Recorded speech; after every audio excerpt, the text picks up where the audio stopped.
This episode is brought to you by Act Now Education.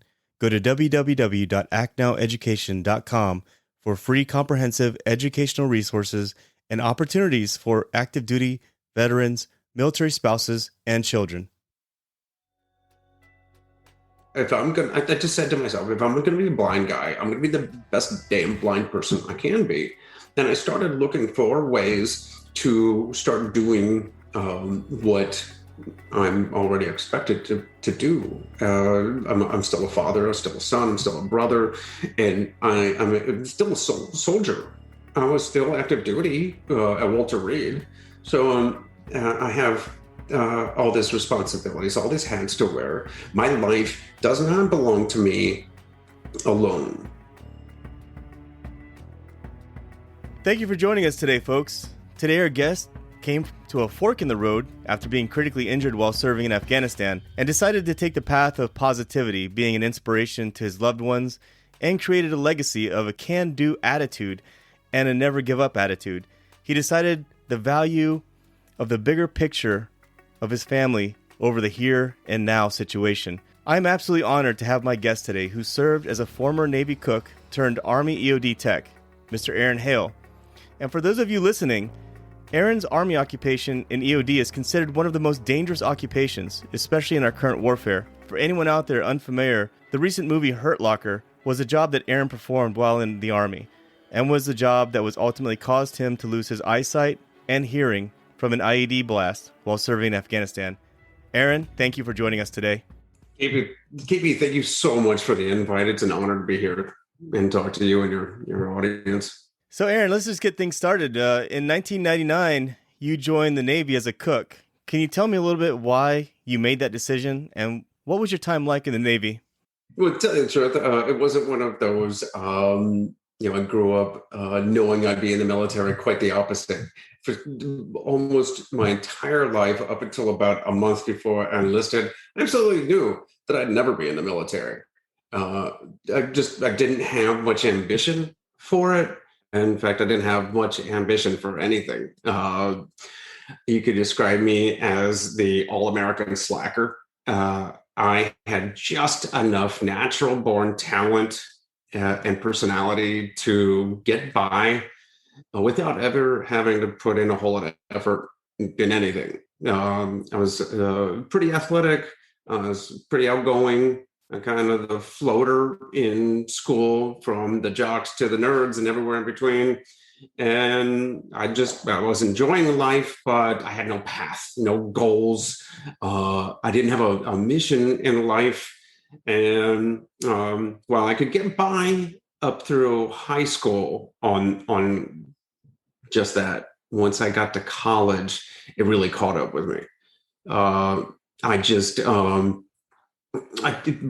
of the people, all the hard workers around me, my peers, quickly passed me by. And I soon found myself out of college, realizing that I wasn't ready. So I had absolutely abysmal grades, and it was kind of a mutual thing. I wasn't ready to be there, and college just didn't want me. So I decided I needed to find that path. I needed to set some goals and have a little ambition and work towards my future. So at the time, I've always been a cook. I always loved being in the kitchen, ever since I could reach over the counter. So I decided to be a cook in the Navy. I enlisted. I wanted to get the 4 years, the GI Bill, get out and go to culinary school so I could become a chef. Of course, along the way, I kind of fell in love with the service and stayed. So at what point did you decide to go into EOD, and what were your first impressions of the Army? Well, I'd been in the Navy for about 8 years. I spent 4 of those in Italy. Really loved it. I loved being a sailor out at sea. I mean, it was great. I got to tour around the Mediterranean on duty. We got to go hit all sorts of different foreign ports and explore and enjoy the cuisine and cultures and stuff like that. And then off duty, I would take my leave time and go travel to Paris and Munich and all over Europe. It was amazing, but it wasn't much of a hardship duty. And I really wasn't feeling fulfilled as career wise, personally. I was really enjoying being a sailor. I was enjoying my time.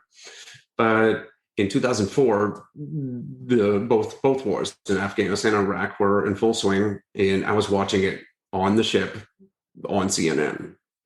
And there's just this pull. So after going back to the United States and being uh, stationed in Newport, Rhode Island, I volunteered to go to Afghanistan. And as a sailor, I ran an Army chow hall. And instead of cooking for the admiral and 35 of his staff, I was cooking for like 600 NATO troops. That's pretty cool. It was definitely a change of pace, but I was closer to feeling more fulfilled, having played a bigger part. And while I was there, I met some EOD technicians. These guys were doing preventive maintenance checks on all of their gear, and they had their bomb suits and the robots all laid out, and they were doing batteries and cleaning and all that kind of stuff. It was like a cool guy garage sale outside the truck. And I just took up a conversation with these guys, learned about the tight-knit fraternity that EOD is, the technical aspect of the job, and just a very challenging job, of course, and the fact that they're first responders, lifesavers on the battlefield. So everything about it really turned me on. So as soon as I got back from deployment, my enlistment, my contract was up for the Navy. For various reasons, the Navy wouldn't approve my request to switch over to EOD. So I let my contract expire. I ceased being a sailor, hung up that uniform, and I went over to the Army recruiter, handed him my record, and said, I want to go EOD. And that was it. So from then on, I started training to become a soldier. And it wasn't quite like basic training. They sent me through a gentleman's course version of basic training for prior service members. And it's all of the basics of basic training without the indoctrination, the yelling and that kind of stuff. But then right after that, I started at Army's Phase 1 in Redstone Arsenal, Huntsville, Alabama. And then for the main school, the joint school here at Eglin Air Force Base, which I live just down the road now. And it's about a year's worth of training to become an EOD technician. And it's just a probationary status. You really got to earn it once you get to your unit. And they say that the year of training is just to teach you how to learn how to be an EOD tech, learn the lingo, learn the basics of ordnance, which is really our bread and butter. IEDs have only been at the forefront of our mission for the last couple of decades or so, but we were, the job was born in, many years ago overseas. And it was all about foreign munitions, learning how to defuse bombs that have landed and haven't detonated, and how to defuse them safely. Every single thing about it is exciting, rewarding, and I love my job. Would you mind talking a little bit about your deployments and what they were like, and maybe go into some of the differences between what you saw as far as the difference between Iraq and Afghanistan from your own perspectives? Well, of course, my first deployment, I was still a Navy cook, and all I really saw was the inside of the fob. The interesting part of that was we were in a very remote location, so remote that the Taliban were like, you can keep it. And we had no trouble whatsoever the entire time we were there. The great thing about it, besides the fact that there were no casualties whatsoever, was that it was very close to Herat, and I deployed twice as an EOD technician. So almost immediately after graduating EOD school, my company was sent to Iraq. And I, having switched over from the Navy, got to keep my rank. So I went from petty officer second class to sergeant. And the difficulty therein was that I was on a really fast track to becoming a team leader, because by the time you make staff sergeant, you're expected to be a team leader. The only problem there is that I had zero experience in EOD. So I had to learn really fast. And this was not just good for my own safety, but the safety of everybody around me, including especially my team. So I had to learn really fast. So I was placed as a fourth man on a 3-man team, and I got to Iraq. We were on response, but soon after arriving there, I was taken from my team and put at Task Force Troy, their counter explosives exploitation cell, also known as SEXY. But one of the jobs for EOD on the battlefield is much like CSI. We do post-blast analysis and we collect evidence from the IEDs we render safe. And we send that up to higher. We do a triage on it where we'll separate all the components and send them off to chemical analysis, biometrics, electrical analysis, and so on. So I got placed in the triage section of the SEXY cell. And my job was to receive evidence from the front lines, from other team leaders. And I would then categorize, photograph, measure, do all that kind of stuff. And then I would send it off to wherever it would need to be analyzed. So, tape and fingerprint and that kind of stuff will go off to biometrics, whereas any types of computers, switches or circuitry would go off to electrical analysis, that kind of stuff. And it was an incredible learning experience because I got to learn what happens to the evidence I would be collecting when I would take take over a team myself.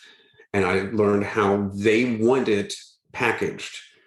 Some team leaders out there would just take coils of dead core to put it in an evidence bag and send it up when we would need maybe an inch worth of it for chemical analysis. All the rest just gets tossed and is just more of an explosive hazard in transit. It's that kind of stuff. And the evidence collected on the battlefield would go to Task Force Troy in JIDO, and then it would get split off. And the evidence, these storyboards that we would create from this would go to all of those alphabet soup, the ATF, FBI, CIA, DIA. So everything I put my hands on and everything we would do in that triage center would be seen by the U.S. intelligence to find these bomb makers, the bomb placers, the financiers, and try to get what we call left of the boom. If you think of a timeline, we're always trying to get left of the boom. Right. That's actually fascinating to think about, that much analysis goes into that. And what an amazing and fascinating position that you held, and a very important and integral position that you held as well. So can you take us back to the day when you lost your eyesight from that IED blast? Can you just explain to us what happened? Sure. I was in Afghanistan for the second time, and this time as a team leader. My team had been working in a region of Kandahar called the Zaray district. And that's the birthplace of the Taliban. In fact, the Russians used to call it the heart of darkness. And it was a very busy time for us because they didn't want to give it up. And my team was located with the 4-4 Cav Scouts out of Fort Riley. And we were in a little village called Sia Choi. And I asked a Terp interpreter what Sia Choi meant. And he said, cemetery. And you put that all together, the heart of darkness, cemetery, like, right, this is Tombstone. And it really felt like the Wild West of Afghanistan. Everywhere you placed your foot, you were afraid it was going to explode. we were running IEDs, almost the same thing all the time. A vegetable oil jug full of homemade explosive with a little pressure plate connected by lamp cord and a 9-volt battery, almost every single time. I mean, with rare exceptions, but that was what we were doing for 8 months straight. And then I got to spend 2 weeks of R&R back home before coming back and finishing out my year rotation in Afghanistan. And I got to see my son turn 1.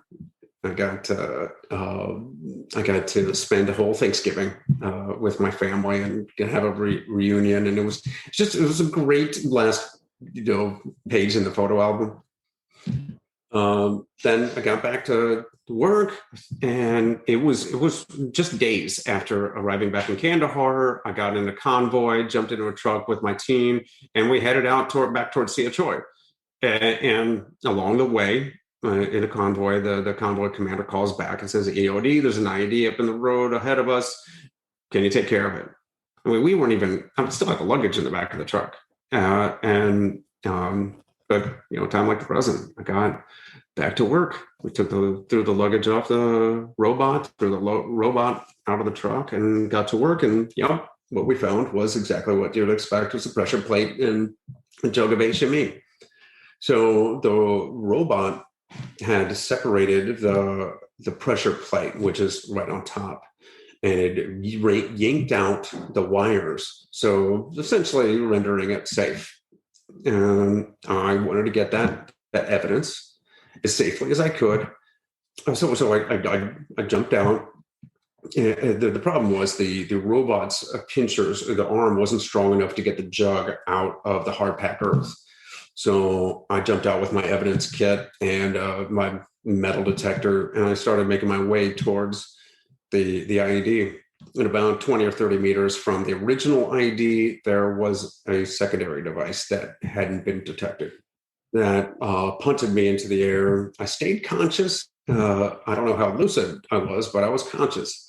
I landed on my knees and elbows, and the lights had gone out. I thought my helmet had gotten pushed over my face. That's why I couldn't see.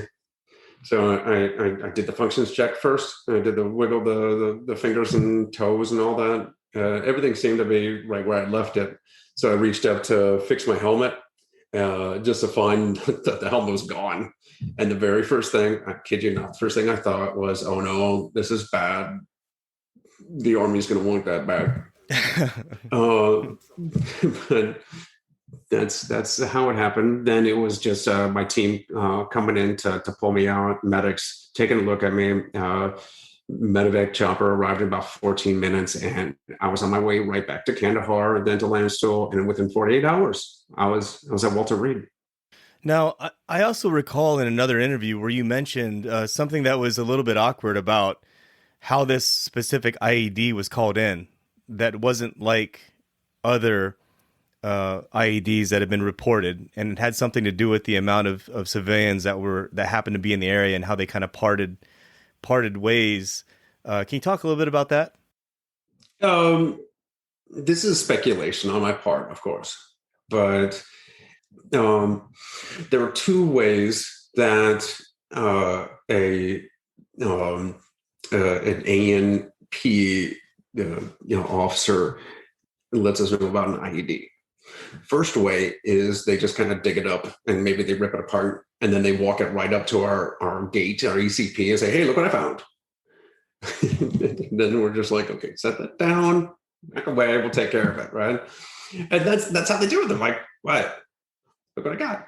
And the other way is like they'll go, there's a bomb over there. And when they point at it, and then you look at it, and by the time you look back at them, they've disappeared. And that's shady to me, because they're like, I found it, Right. How they figured it, found it, or how, who let them know about it, I don't know. So this was one of those times where they're like, there's an IED over there.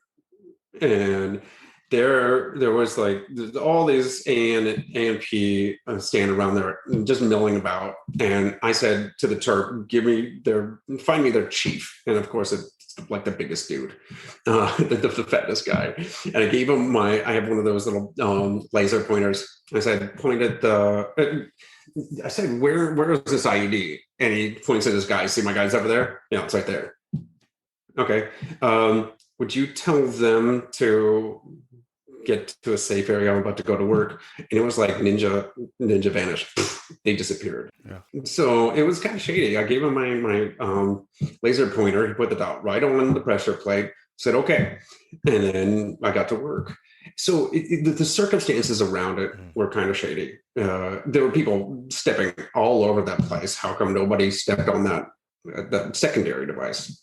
Luck. No, I totally understand. We had similar situations when we were in Iraq. I understand what you're saying when you're talking about that specifically. And so after the incident, I understand that you taught at the EOD school, and you've been in a number of physically challenging events since then, such as climbing a number of mountains, physical races, marathons. And you mentioned in another interview that you viewed this injury as an example of divine direction. So can you tell us if there's anything that could help others better understand how they could develop a stronger or grittier mindset? Through all of this, I've learned one of the most important lessons is that we can't avoid hardship. It's going to come in one form or another. It's just how we look at it, how we approach it, and how we attack it. I sat in the hospital at Walter Reed, and those demons would try to get in, the why me, the what if, and that's self-defeating thing to do, because you just go in this spiral. And, resilience is built up over time, and it's not just something that we will ourselves to do.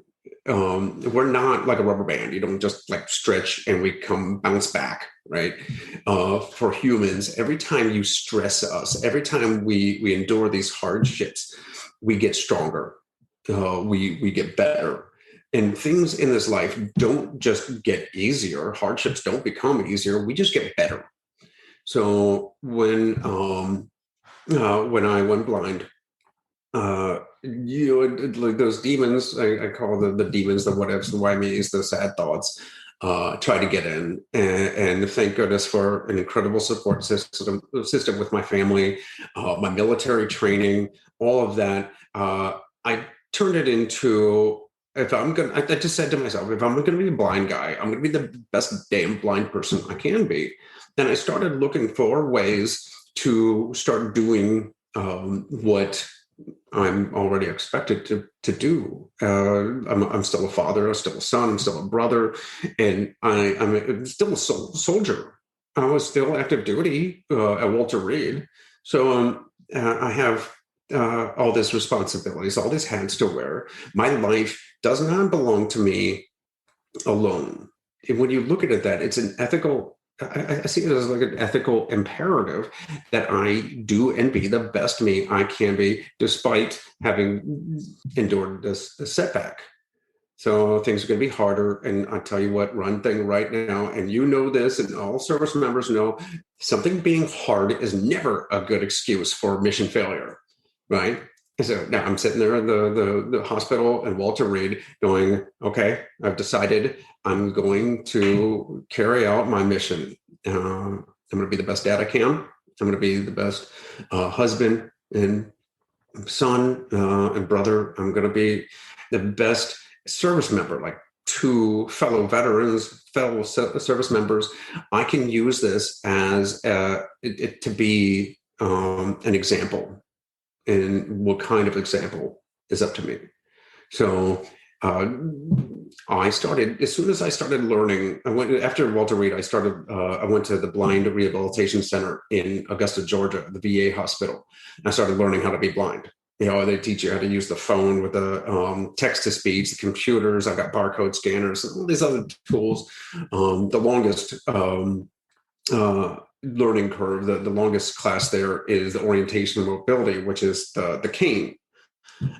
Just being able to move about with, navigating with the cane. And while I was there, as soon as I learned how to use my phone, I was on the internet searching blind plus outside, blind plus running, blind plus climbing, whatever it could do, so I could, get back into fitness. I could go out and explore my world and travel and everything I love to do. And these names kept coming up. There's a guy, Eric Weinmayer, who this year is celebrating his 20th anniversary of becoming the first, and I think still the only blind person to climb Mount Everest. So I sought him out, and I went climbing with him. And I joined an all-wounded veteran team up an 18,000-foot peak in the Peruvian Andes, and with Eric leading the way. And I learned about a fellow Navy veteran, Lonnie Bedwell, who is the first blind veteran to kayak the entire Grand Canyon in a solo kayak. These are amazing things. And if these guys can do these amazing feats, I can get my butt off of the sofa and not feel sorry about myself when I go do something. And I joined Lonnie and I went kayaking with him. I've been kayaking with him many times. I've gone skiing, cycling, mountain climbing, whitewater kayaking, and I started running. There's another blind veteran, Ivan Castro. He said, he planted in my head that he said every year he makes it a point to run the Air Force Marathon, the Army 10 miler, and the Marine Corps Marathon. So I said, that's a great idea. I'll do that too. And I signed up for all three of those races. And somehow I got talked into two more marathons. And I was registered for 5 races, all within 4 months of each other, altogether for 4 months. And I hadn't yet run a 5K. Even though my first marathon, the Air Force Marathon, was not a very good showing. I didn't finish. The next 3 marathons all qualified me for Boston. And in 2015, I ran the Boston Marathon. Wow. Just the marathon in itself for anyone is no joke. The 26 miles is incredible. And you're an absolute monster. Like, your mindset is just incredible. And from what I understand, your troubles didn't just stop after you began learning to live again from being blind. I understand that the residual injuries from the IED also caused you to go deaf eventually. Can you explain a little bit to the folks listening what happened? Yeah. Well, around the 2014, 2015 time, I was retired from the military. I become a speaker. I was doing all this adventure stuff, and about 2015, I'd also gone on this first date, a week-long first date with a young lady that I'd known since we were both kids. She was living in California. I'm in Florida, and we struck up this conversation. And after I'd gotten back off my flight and I returned back home, I was on the phone with her, and I was feeling a bit funny. I was giving these dizzy spells and feeling extremely fatigued. So I told her I'd hang up and I'll call her back later after a nap. And then I woke up with this just piercing pain in my brain. Within moments, I knew I'd have to. I called 911. See, what had happened was the blast, though I was virtually untouched from the neck down, the bulk of the blast hit me right in the head. But that's a perfect place for one of us Hale boys, is because of the density of our skulls. What happened was, besides going blind and blowing out my eardrums, which kind of recovered, it also cracked my skull in a few places within my sinuses. I was actually leaking spinal fluid for years, and meningitis had crept straight into my brain and was trying to kill me from the inside out. So I called 911, and it was kind of funny. I was a little embarrassed. I called the operator, and the operator said, state the nature of the emergency. And I said, ma'am, I've got a really bad headache. And she said, on a scale of 1 to 10, how bad's the pain? I said, well, I've never felt pain like this in my life, and I've literally been blown up before. She said, the ambulance is on its way. 4 days later, I came to. And these ladies by my side, I learned that the bacteria or the heavy doses of antibiotics were going to steal what was left of my hearing that the bomb blast hadn't taken. And I actually asked the doctor, so wait a second, I'm going to be totally blind and totally deaf. So you're telling me I won't ever have to pretend to pay attention ever again? Oh man, I I I love how you found the humor in that, man. It's just it all ties back into your tough mindset, and many times in the military we find humor in some of those dark situations, and it helps us get through those times. But I'm absolutely inspired by how tough you are, mentally and physically, taking an IED blast to the head, and then here you are today talking to me on this podcast. So I want to pivot forward, and I understand you and your wife now operate a chocolate business called Extraordinary Delights, otherwise known as EOD, which that business plays off of the acronym EOD, Explosive Ordnance Disposal, which is a genius tie-in to your occupation in the Army. So, Aaron, can you explain to the audience how that business was born? Kind of started out of therapy for me. Yeah, it wasn't always, I'm, nobody is, always like, suck it up and, bootstrap your way through it. There were there's always those times. And, for like almost 4 years, I've been preaching this triumph through tragedy and strength through struggle and all that. And here I was sitting at my breakfast counter, deaf and blind, and really feeling down on myself. And I was just thinking, why me again? When has one guy paid his dues? When has this soldier had his fair share? But then again, that's self-defeating. Where does that lead? Nowhere. So I first started to cooking again because it was a way for me to take my mind off of the situation. We were coming up on Thanksgiving, and I lost my hearing about August, September, and so it was a very, very long process. And for 6 months, I was totally trapped in my body. Oh yeah, I couldn't get messages in. I couldn't see, couldn't hear. Everything ended at the tips of my fingers.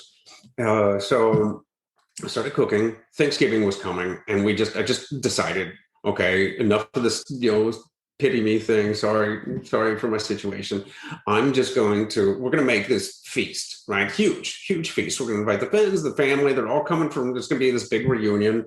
Thanksgiving has really become, and the holidays have really become very, very special to me. And they always have been. And what happened was I just threw myself into the cooking process. I didn't even have time to think about what I'd lost or what was going on. And I started making all this, all the Thanksgiving stuff, the turkey and the hams and the vegetables, and try to make everything on the table as unhealthy as you possibly can. And I started making desserts like weeks in advance, right? And I was making cakes and cookies and pies, and I started making batch after batch of fudge. After one was done, I'd slide it to the side. I started making another one. I was seasonings and nice. I was going to the liquor cabinet. I was like, this is awesome, and I was having fun. And she noticed two things. One was that there was something on me that hadn't been there for 6 straight months, and that was a smile on my face. I was actually having a good time again, and I was taking the focus off of me. I was trying to do something I love for the people I love, and the other thing she noticed was that there was just so much fudge piling up. And she started sneaking it out the front door. And I say sneaking, like you got to be real stealthy around a blind deaf guy. Right. But she started giving it away. And people started coming back and saying, hey, can we buy some of this from you? And the capitalist in me just said, well, of course you may. And one thing turned into another, and Extraordinary Delights was born, or EODfudge.com. Yeah, that's an absolutely amazing story. And wow, what what's such a strong relationship and a strong wife that so many people, strive to have that type of relationship.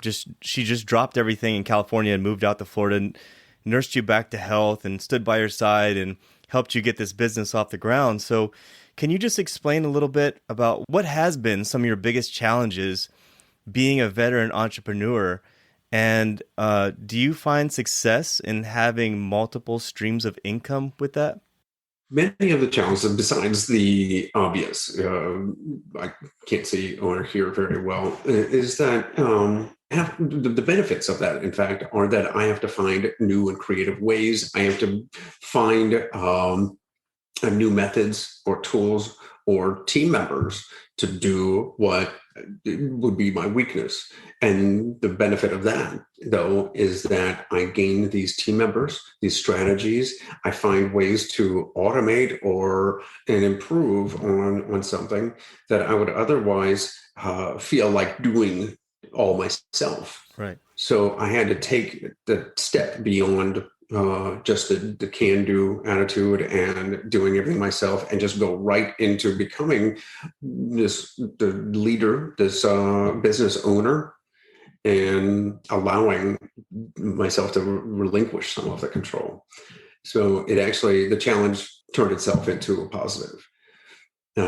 As far as income streams, it's fantastic because once we did the hard work of setting up the business, because it started with me just cooking at the stove, hours and hours, just making fudge, right? And we would pour them into the pans, would set them in the fridge or the freezer, we'd let them set. Michaela would be there cutting and wrapping and boxing. We started selling right out of the house, until demand grew to the point where we had to decide if you were going to go a couple of routes. So we would go buy a brick and mortar and actually run a store, or we could go find a co-packer or a commercial food kitchen, like a contract kitchen, and they would do all the labor. And this is what we ultimately decided, is that I didn't want to build a job for ourselves and go checking in and running a register and that kind of thing. We didn't want to do that. So we hired a much larger candy company to make our recipes. And from time to time, we just order our own stuff and should make the quality assurance. We just have them send samples, and it's my fudge, but somebody else cooks it, somebody else packages it, somebody else ships it. And we get to spend the time with, this home kitchen is now the R&D lab. Now we spend time on marketing, and we have a TikTok show called Aaron Hale's Cook Without Looking. And we get to have the fun part of running a business. Well, the labor, granted, I still love to do the experimenting part of the cooking is the most fun. And that's turned out to be very rewarding. Again, that cooking without looking, I saw a few of your videos and absolutely awesome, man. And every time I watch you on TikTok or I see your Instagram, sometimes you post those TikToks on Instagram, man, I definitely want to take advantage and order some of your chocolates for sure. And Aaron, you've overcome so much in your life and you have such a strong mentality. What advice would you give someone with uncertainty of their future, or someone who's at a point in their life of feeling like their goals are out of reach? I'll tell you, everything in life, it's almost always mindset. The belief, these limited beliefs that something is out of reach or just too hard.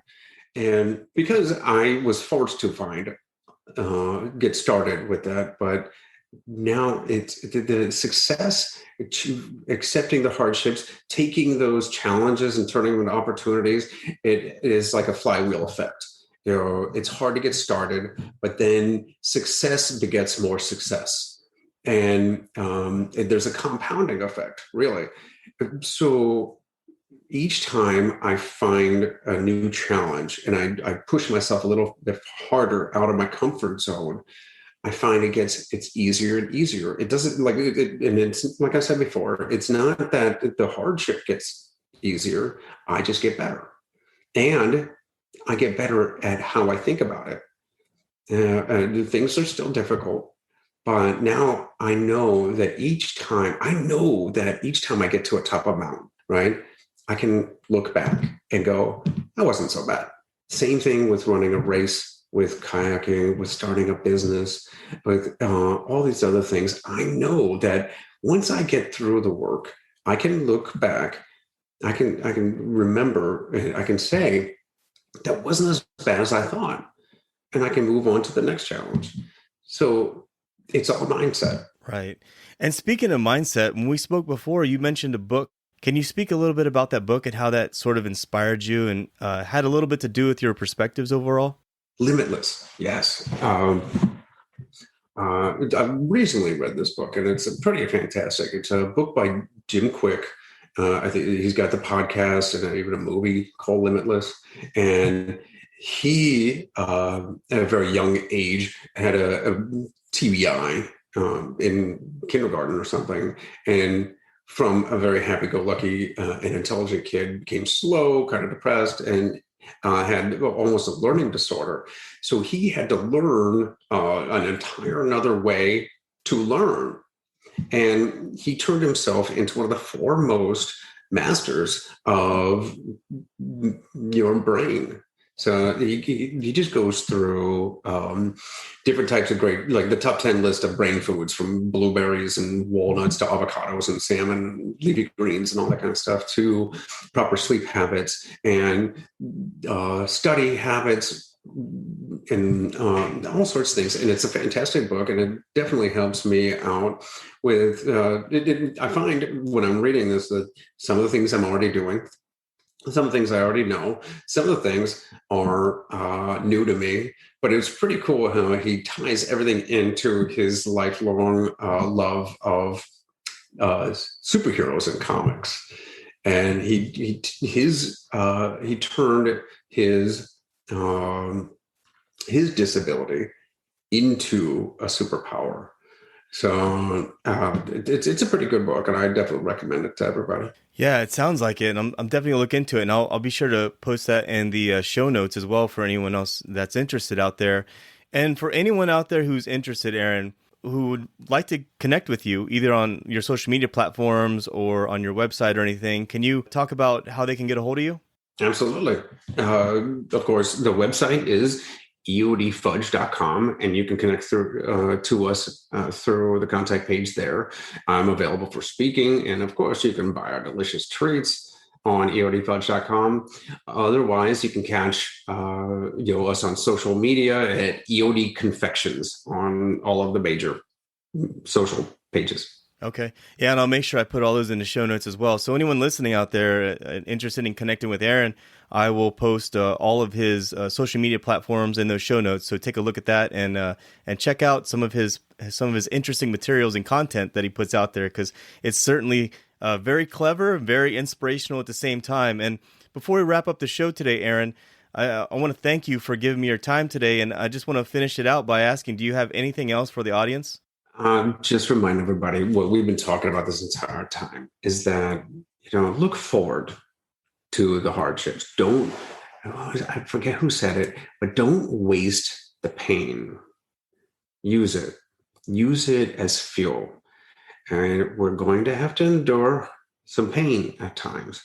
You can either, survive it, or you can use it to thrive. So don't waste the pain. Absolutely amazing, Aaron. I really appreciate your time today and you sharing your story. And there's a few times when you were talking, I actually got a little lump in my throat just thinking about, what you've been through and what an amazing life that you've prepared and built for yourself overall, despite all the obstacles that you've had to overcome. So with that being said, Aaron, thank you so much again for being on the show. And, I'm looking forward to seeing more of your content. Anyone listening out there, please connect with Aaron. We're going to finish up the morning formation today. Aaron, it's been a pleasure. Thank you so much. Again, it's been an honor and a privilege to be invited on. Thank you so much. From the morning formation, this is KP with Aaron, and we're out. You've been listening to the Morning Formation Podcast. I hope you found today's materials helpful and of value to your current situation. You can connect with me on Instagram at _morning_formation. _formation_podcast, or you can connect with me via email at theformationpodcaster@gmail.com.